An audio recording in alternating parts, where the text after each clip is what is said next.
দ্বিতীয় নম্বর আলামত বলতে গিয়ে আল্লাহর হাবিব বলেন ওয়াজ যাকাতু মাগরামান, আমার উম্মতের মধ্যে কিয়ামতের আগে দ্বিতীয় নম্বর আলামত দেখা দিবে, আমার উম্মতেরা যাকাতকে অস্বীকার করবে, যাকাতকে অবমাননা করবে, অথচ তারা বলে যাবে যে এটা আল্লাহর আইন, যাকাত দিতে হবে।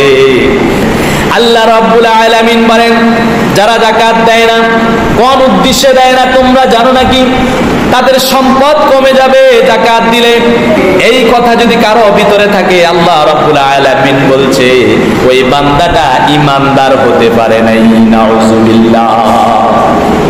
আল্লাহ রাব্বুল আলামিন যাকাত সম্পর্কে বলেন যারা যাকাত গোপন করে, যাকাত দিতে অস্বীকার করে, সোনা রূপা সম্পদগুলোকে গোপন করে ফেলে, মানুষকে দেখায় না, যাকাত দিতে চায় না, আল্লাহ তাআলা তাদের ব্যাপারে বলছেন ওয়াল্লাযীনা ইয়াকনিযুনা আয-যাহাবা ওয়াল ফিদ্দাতা ওয়া লা ইউনফিকুনাহা ফী সাবিলিল্লাহ ফাবাশশিরহুম বিআযাবিন আলীম ইয়াওমা ইউহমা আলাইহা ফী নারি জাহান্নাম ফাতুকওয়া বিহা জিবাহুহুম ওয়া জুনুবুহুম ওয়া যুহুরুহুম হাযা মা কানাসতুম লিআনফুসিকুম ফাযুকু মা কুনতুম তাকনিজুন।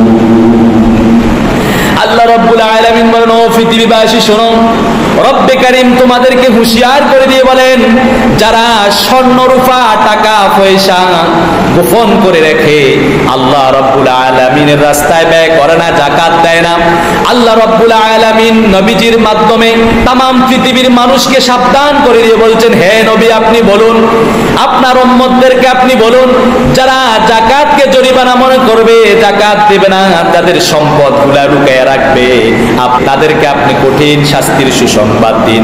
এরপরে বলছেন যারা সম্পদ লুকিয়ে রাখে, যে সম্পদগুলা লুকিয়ে রাখলেন ওই সম্পদগুলোকে কিয়ামতের ময়দানে জাহান্নামের আগুন দ্বারা উত্তপ্ত করবেন।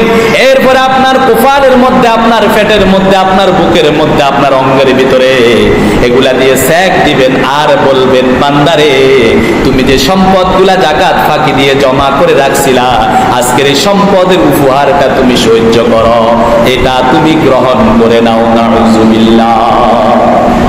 অথচ রব্বে কারীম পৃথিবীর মানুষকে হুঁশিয়ার করে দিয়ে বলছেন ও বান্দারা শোনো, আল্লাহ তাআলা বলেন ইয়াউমা লা ইয়ানফাউ মালুন ওয়ালা বানুন, ও আমার বান্দারা কিয়ামতের ময়দানে কোন কোন মানুষ জাহান্নামে যাবে, কোন কোন মানুষ বিপদগ্রস্ত হবে এই কারণে, তাদের সম্পদ এবং সন্তানদের কারণে।